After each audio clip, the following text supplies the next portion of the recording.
Es domāju, ka pacientiem vislielāko sarežģījumus medikamentu pieejamībā raisa tas fakts, ka ir tik ārkārtīgi daudz medikamentu un saprast, kas tieši ir kas, ir diezgan sarežģīti. Jo ārstam nevienmēr ir laiks izskaidrot, taču ārsts vienmēr jums nozīmēs to medikamentu, kas ir jūsu diagnozē un jūsu situācijai vispiemērotākais.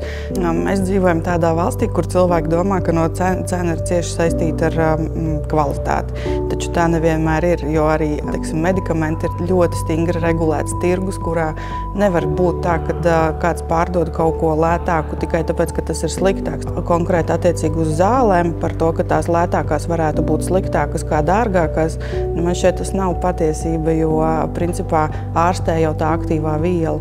Mums ir bijušas diskusijas par to, ka ir medikamenti, kuriem ir savādāk šis sastāvs un tādēļ viņas varbūt kaut kā savādāk iedarbojās uz organismu, bet arī tajos gadījumos, piemēram, uz patentbrīvajiem medikamentiem attiecās šis regulējums, kurā viņiem tāpat ir jāpierāda samazinātos klīniskajos pētījumos šo zāļu efektivitāti. Un ja viņi to ir izdarījuši un attiecīgās iestādes tādus lēmumus ir pieņēmuši, tātad šie medikamenti ir droši lietošanai un tieši ārsts var izvērtēt, kurš viņš nozīmē šo ārstējošo vielu, un ja tā pacientam nepalīdz, pacientam ir tiesības prasīt citu. Tāpat tās arī mums nav aizliegts aptiekā iegādāties tieši to medikamentu, kuru pats mums patīk labāk, piemēram, vai tas būs zilā vai zaļā kastītē. Protams, ka tā ir pacienta izvēle, bet tad arī jāapzinās, ka mēs varbūt maksāsim vairāk par to.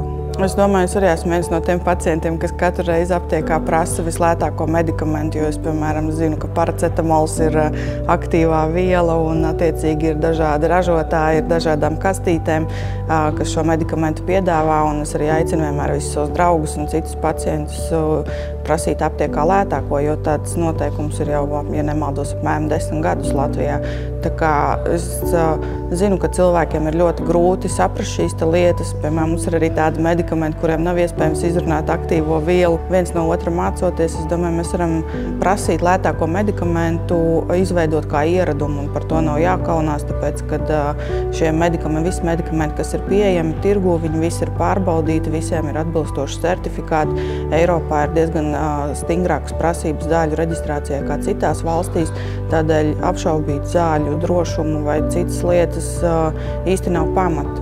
Savukārt, ja cilvēkam rodas kādas blakus parādības no šo medikamentu lietošanas, par to vienmēr var paziņot ārstam, farmaceitam vai pat aizno zāļu aģentūrai un tādējādi mazināt šos riskus citiem pacientiem.